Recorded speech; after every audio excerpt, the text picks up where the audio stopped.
dans le domaine cométaire. On peut comparer ça, je pense, au premier pas de l'homme sur la Lune. Les attentes de Rosetta sont tout à fait énormes pour la communauté scientifique. Alors je ne vais pas rentrer dans les détails de ce que Rosetta va pouvoir nous amener au niveau scientifique. Johan a une présentation plus particulière par rapport à Rosetta. Ici, je vais un petit peu, pour replacer tout ça dans le contexte, vous parler des comètes et de l'intérêt de l'étude des comètes. Bien sûr, après, vous pourrez poser vos questions plus précises, si vous le désirez, sur donc l'intérêt de l'étude des comètes.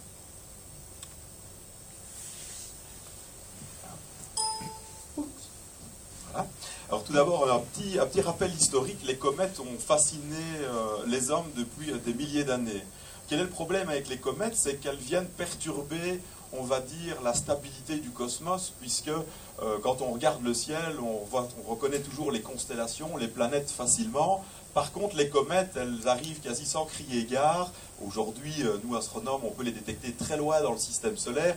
Mais à l'époque, les comètes avaient de quoi, certaines, les grandes comètes, avaient de quoi impressionner tout un chacun.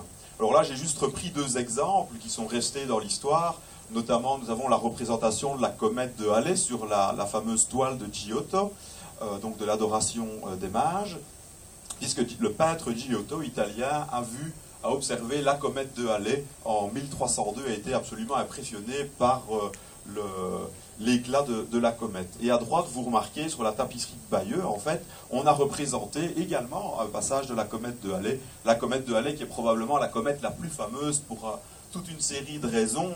Quand elle vient à proximité du Soleil, elle est généralement très bien observable depuis la Terre. Puis également, c'est un peu grâce à elle qu'on a eu une confirmation extraordinaire de la loi de Newton, de la gravitation universelle, puisque Edmund Halley, qui a donné son nom à la comète, a pu prédire le retour de la comète et finalement enlever toutes les superstitions, quoique, sur l'origine des comètes. Puisque nos ancêtres ne connaissaient pas, il a fallu attendre très longtemps pour qu'on se rende compte qu'une comète était un astre à part entière, faisant partie du système solaire, et pas simplement un phénomène atmosphérique.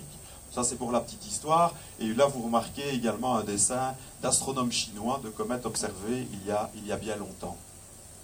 Aujourd'hui, les comètes ne font plus peur aux scientifiques et aux êtres humains pour la plupart, en tous les cas, mais elles constituent une source